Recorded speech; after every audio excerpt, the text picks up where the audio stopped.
Hai, perkenalkan namaku Monica Lisnaulu, NIM 119310029.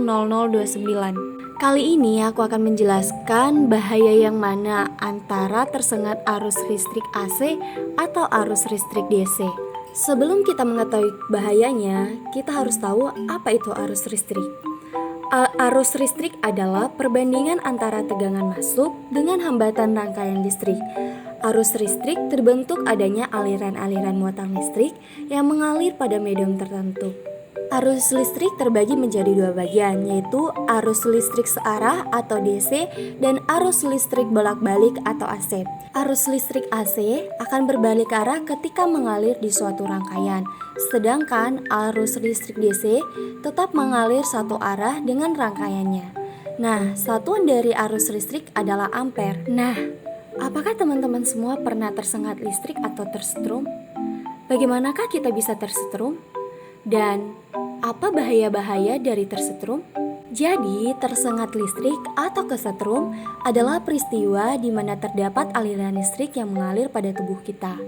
Hal ini dapat terjadi karena pada dasarnya tubuh manusia merupakan konduktor yang baik, di mana tubuh manusia sebagian besar merupakan cairan, sehingga mampu mengantarkan listrik dengan baik.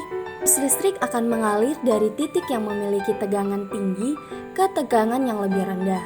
Pada kasus kesetrum, tubuh kita akan menjadi penghubung antara peralatan elektronik atau yang memiliki tegangan tinggi dengan tanah yang memiliki tegangan paling rendah. Nah, oleh karena itu, arus listrik akan mengalir melalui tubuh kita.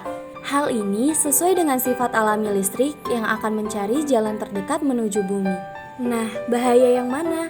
Arus AC atau arus DC jika kita kesetrum? Secara umum, efek yang ditimbulkan oleh arus AC lebih bahaya jika dibandingkan oleh arus DC. Efek kesetrum arus AC tergantung dari besarnya frekuensi arus. Arus yang berfrekuensi rendah lebih berbahaya dibandingkan arus yang berfrekuensi tinggi. Saat tersetrum arus DC, pada tubuh terjadi kontraksi otot yang kuat sehingga menyebabkan korban terdorong atau terpental dari sumber arus.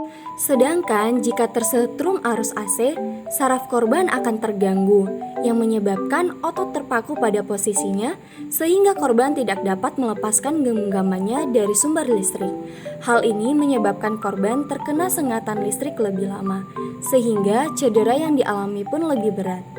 Efek yang ditimbulkan oleh kesetrum antara lain kejang otot, nafas berhenti, denyut jantung tidak teratur, luka bakar tinggi tingkat 3, sampai yang terburuk adalah kematian.